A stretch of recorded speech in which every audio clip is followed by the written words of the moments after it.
ஜெய் ஸ்ரீ மாத்ரே நமக. ஜெய் குருதர், ஜெய் குரு பரசுராம். நமஸ்காரம். நான் கரூர்லேருந்து வல்சலா பணிக்கர், பிரசன்ன ஜோதிடர்.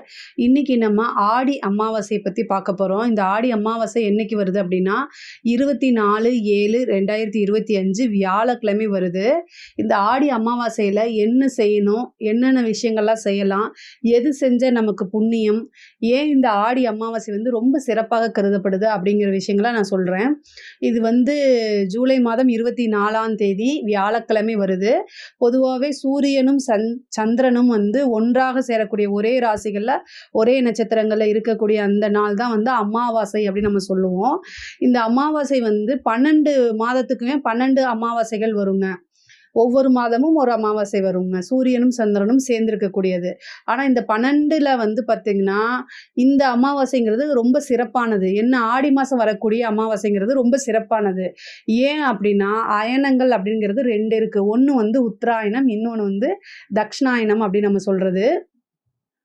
இந்த தக்ஷணாயனம் அப்படிங்கிறது என்னென்னா ஆடி மாதத்தில் முதல் நாள் தான் தக்ஷணாயன புண்ணிய காலம் அப்படின்னு சொல்லுவோம். இந்த தக்ஷணாயன காலத்தில் வரக்கூடிய அமாவாசையை தான் நம்ம ரொம்ப சிறப்பாக கருதப்படுது. இந்த தக்ஷணாயனங்கிறது சந்திரனுடைய வீடு கடகராசியில் சூரியன் பிரவேசிக்கக்கூடிய மாதம் தான் ஆடி மாதம். இந்த கடகராசிக்கு அதிபதி யார் அப்படின்னா சந்திரன்.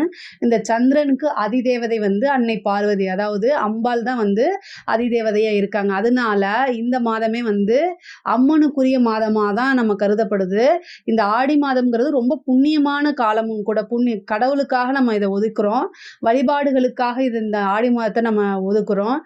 ஏன் அப்படின்னா தேவர்களை பொறுத்த வரைக்கும் இந்த தக்ஷணாயனம்ங்கிறது என்னன்னா இரவு நேரமாக கருதப்படுது. தேவர்கள் மனிதர்கள் மாறி அவங்களுக்கு மரண அவஸ்தை அப்படிங்கிறது கிடையாது. அதனால அவங்க அந்த இரவு நேரத்தில் இறைவனை நினச்சி யோக நிலையில் இருப்பாங்களாம்.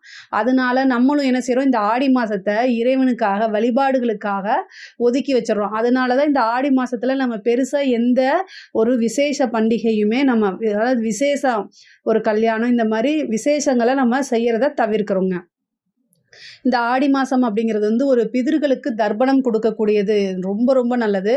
தக்ஷணாயனம், அதாவது ஆடி மாதம் 1ஆம் தேதி தக்ஷணாயன புண்ணிய காலத்திலேயே பிதர்களுக்கு தர்ப்பணம் கொடுக்கறது நல்லது. அது மட்டும் இல்லாமல் இந்த ஆடி மாதத்தில் பிதர்கள், அதாவது நம்மளுடைய இறந்தவங்க, நம்மளுடைய முன்னோர்கள் இருப்பாங்க இல்லையா, அவங்களாம் இறந்துருப்பாங்க இல்லையா, அவங்கள தான் நம்ம பிதர்கள் அப்படின்னு நம்ம சொல்லுவோம். அவங்களுக்கு என்ன செய்கிறது, நம்ம தர்ப்பணம் கொடுக்கறது, திதி கொடுக்கறது. ஒரு சிலருக்குலாம் எந்த டேட்டில் இறந்துருக்காங்க, எந்த திதியில் இறந்துருக்காங்கன்னு தெரியாமல் இருக்கும். அவங்களுக்குலாம் இந்த ஆடி மாதம் வரக்கூடிய அமாவாசையில் கும்பிடுறது ரொம்ப ரொம்ப விசேஷமானது. அது பிதிர் தர்ப்பணம் அப்படிங்கிறது ரொம்ப மிக சிறந்தது. அது மட்டும் இல்லாமல் குலதெய்வ வழிபாடு பண்ணணும். இந்த ஆடி மாதத்தில் வரக்கூடிய அமாவாசையில் குலதெய்வ வழிபாடு பண்ணுறது ரொம்ப ரொம்ப நல்லது.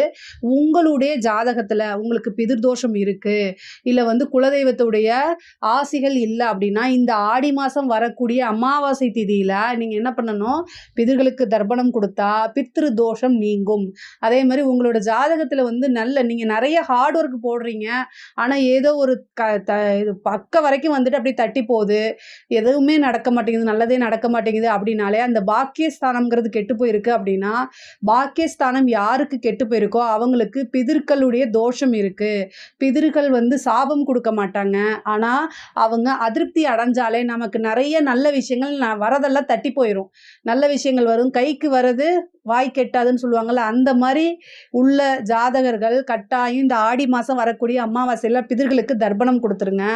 தர்ப்பணம் கொடுக்க முடியல, ஆற்றுக்கு போய் பண்ண முடியல, நான் வேலைக்கு போகிறேன் அப்படின்னா அவங்களுடைய ஃபோட்டோவை வச்சாது வழிபாடு பண்ணிவிட்டு அவங்களுக்கு பிடிச்ச ஒரு படையலை போட்டு காக்காய்க்கு சாப்பாடு வச்சுட்டு நீங்களும் சாப்பிட்டுட்டு போங்க. இது ரொம்ப சிம்பிள்.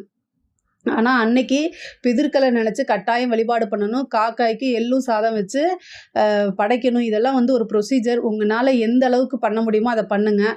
அது மட்டும் இல்லாமல் குலதெய்வ வழிபாடு, குலதெய்வமேங்கிறது நம்மளுடைய குலத்தை காக்கக்கூடியது. அந்த தெய்வத்தை நீங்கள் கட்டாயம் இந்த ஆடி மாதம் அமாவாசையில் வழிபாடு பண்ணணும். ரொம்ப லாங் டிஸ்டன்ஸாக இருக்குது அப்படின்னா குலதெய்வத்தை நினச்சி இங்கே ஒரு தீபம் போட்டு ஒரு கலசம் வச்சு வழிபாடு பண்ணுங்கள், தவறு கிடையாது. ஆனால் பக்கத்தில் 1 மணி நேரம் 2 மணி நேரத்தில் என்னால் போக முடியும்னா கட்டாயம் நீங்கள் போகிறதா நல்லது. ஆடி மாதம் வரக்கூடிய அமாவாசையில் குலதெய்வத்தை வழிபாடு பண்ணுறது 7 தலைமுறைகளே காத்து நிற்கும்னு சொல்லுவாங்க. குலதெய்வ தோஷம் இருக்குது, குலதெய்வத்துடைய ஆசி அனுகிரகம் இல்லை அப்படின்னா இந்த ஆடி மாதத்தில் போனீங்கன்னா ரொம்ப நல்லது. அதுவும் பெண் தெய்வமாக இருக்கும் பட்சத்தில் ஒரு வஸ்திரத்தோடு போயிருங்க. கட்டாயம் இந்த குலதெய்வ தோஷம் தோஷமெல்லாம் நீங்கிரும். நெறைய பிரசனத்துல நெறைய பேத்துக்கு குலதெய்வம் தோஷம் காமிக்குது. அவங்கெல்லாம் இந்த குலதெய்வ தோஷம் இருக்கிறவங்க எல்லாருமே ஆடி மாசத்துல வரக்கூடிய இந்த அமாவாசையில போய் நீங்க வந்து என்ன செய்யணும், அபிஷேகம் ஆராதனையில கலந்துக்கிட்டு பொங்கல் வைக்கிறது. உங்க கோவில்ல என்ன ப்ரொசீஜரோ பொங்கல் வைக்கலாம், அல்லது வந்து அபிஷேகம் பண்ணலாம். நெறைய பேருக்கு ஒவ்வொரு ப்ரொசீஜர் இருக்கும். அந்த ப்ரொசீஜரை ஃபாலோ பண்ணிக்கங்க. ஏன்னா ஒவ்வொரு கோவில்லையும் ஒவ்வொரு ப்ரொசீஜரை குலதெய்வத்துல மட்டும் ஃபாலோ பண்றாங்க. அதனால அந்த மாரி ஃபாலோ பண்ணிக்கங்க. அதே மாரி கோவில்களுக்கு போலாம். நீங்க பக்கத்துல இருக்கக்கூடிய உங்க வீட்டுக்கு பக்கத்துல இருக்கக்கூடிய சிவன் கோவிலு அல்லது விஷ்ணு ஆலயம், இந்த மாரி உங்களுக்கு பக்கத்துல பெருமாள் கோவில் இருக்கா? பெருமாள் கோயிலுக்கு போங்க, தப்பில்ல. சிவன் கோயிலுக்கு போங்க, முருகன் கோயிலுக்கு போங்க, விநாயகர் கோயிலுக்கு போங்க. என்ன கோவில் இருக்கோ அந்த கோவில்ல ஆடி மாசம் அமாவாசை அன்னைக்கு கோவில்களுக்கு சென்று தெய்வங்கள வழிபாடு பண்ணுங்க. இது ரொம்ப ரொம்ப நல்லது. அது மட்டும் இல்லாம, தான தர்மங்கள் அத விட எல்லாத்த விடவும் ரொம்ப சிறப்பானது வந்து, இந்த ஆடி மாசம் தான தர்மங்கள். ஏழை எளியோர்களுக்கு உங்கனால என்ன முடியுதோ, அத வந்து நீங்க என்ன செய்யணும்? தானமா குடுக்கணும். அது வந்து நீங்க என்ன வேணா குடுக்கலாம். ஆனா, அவங்களுடைய குறிப்பறிந்து நீங்க செய்யறது ரொம்ப நல்லது. ஒண்ணு வஸ்திர தானம் குடுக்கலாம், இல்ல ஒரு போர்வ தானம் குடுக்கலாம், சாப்பாடு குடுக்கலாம். அவங்களுக்கு என்ன தேவைன்னு பார்த்துட்டு, அத நீங்க தானமாக குடுக்கும்போது, உங்களுக்கு எத்தனை வகையான தோஷம் இருந்தாலும் சரிங்க, கோடி தோஷம் நிவர்த்தி. அதாவது தக்ஷணாயத்துல வரக்கூடிய அமாவாசை திதியில யார் ஒருவர் ஏழைகளுக்கு தான தர்மங்களை வழங்குறாங்களோ அவங்களுக்கு கோடி தோஷம் நிவர்த்தின்னு சொல்றது. அதாவது நிவர்த்தின்னு சொல்லப்பட்டிருக்கு. அதனால இந்த விஷயங்களை செய்யுங்க. தான தர்மங்கள் எவ்வளோக்கு எவ்வளோ பண்றீங்களோ அவ்வளோக்கு எவ்வளோ நல்லது. அதுவும் இந்த புண்ணியமான காலத்துல, அதாவது ஆடி மாசம் தக்ஷணாயன மாசத்துல வரக்கூடிய அமாவாசையில செய்யறது ரொம்ப ரொம்ப நல்லது. இதை நீங்க செய்யுங்க. உங்களுக்கு புண்ணிய காரியங்கள். அதே மாதிரி இந்த இதுல என்னன்னா, நதியில நீராடுறது. இப்போ வந்து சொன்னேன் பார்த்தீங்களா, இந்த ப்ரொசீஜரு. நீங்க வந்து ஒர்க் ரொம்ப பிஸியா இருக்கீங்க அப்படின்னா, உங்க வீட்டுக்கு பக்கத்துல இருக்கக்கூடிய நதிகள்ல நீங்க இப்போ சிட்டிலலாம் இருந்தா கட்டாயம் இது முடியாது. கடல்ல குளிக்கிறதுங்கிறது வந்து சாதாரண விஷயம் கிடையாது. பாதுகாப்பா பண்ணணும். பொதுவாவே நதிகள்ல குளிக்கிறது வந்து ரொம்ப ரொம்ப புண்ணியமானது. கடல்ல குளிக்கிறது புண்ணியமானது தான். ஆனா என்னன்னா, பாதுகாப்பா இது பண்ணுங்க. நீங்க வந்து என்னன்னா, ஜோசியர் சொல்லிட்டாரு அப்படின்னு சொல்லிட்டு கண்ண மூடிட்டு போய் பண்ணிறாதீங்க. எந்த ஒரு விஷயமும் செய்யும்போது பாதுகாப்பா செய்யறது தான் ரொம்ப நல்லது. நதிகள்ல நீராடுறது, பிதர்களுக்கு தர்ப்பணம் குடுக்கறது, ஏழை எளியவர்களுக்கு தானம் குடுக்கறது. இந்த 3யுமே இன்னைக்கு நீங்க செய்றீங்க. குலதெய்வ வழிபாடு. இது எல்லாத்தையும் நீங்க செய்றீங்க அப்படின்னா, உங்களுடைய ஜாதகத்துல இருக்கக்கூடிய சர்வ தோஷமும் கோடி தோஷ நிவர்த்தி அப்படின்னு சாஸ்திரங்கள்ல சொல்லப்பட்டிருக்குது.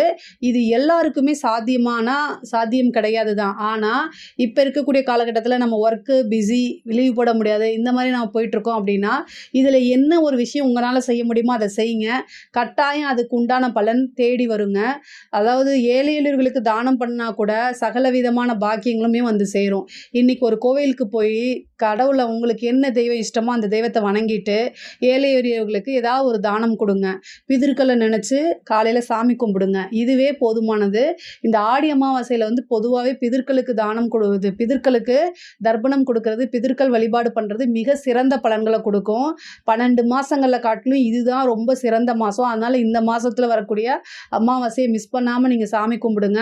ஏழை எளியவர்களுக்கு உங்களால என்ன முடியுதோ, சாப்பாடோ அல்லது வஸ்திரமோ போர்வையோ என்ன முடியுதோ ஏதாவது ஒரு விஷயத்த வந்து நீங்க தானமா கொடுங்க. அது ரொம்ப ரொம்ப உங்களை மட்டும் கிடையாது, உங்களுக்கு அடுத்து வரக்கூடிய சந்ததி, உங்களுடைய குழந்தைகளையும், குழந்தைகளுக்கு வரக்கூடிய குழந்தைகளையும், சந்ததிகளை வந்து என்ன செய்யணும், சந்ததிகளை வந்து நல்லபடியா வாழ வைக்கும். சகல விதமான சௌபாக்கியங்களும் பெற்று வாழ வைக்கும். இதுல ஏதாவது சந்தேகங்கள் இருக்கு அப்படின்னா கமெண்ட்ஸ்ல கேளுங்க. நான் கண்டிப்பா ஆன்சர் பண்றேன். நம்மளுடைய சேனலை லைக் பண்ணுங்க, ஷேர் பண்ணுங்க, சப்ஸ்கிரைப் பண்ணுங்க. நன்றி, வணக்கம்.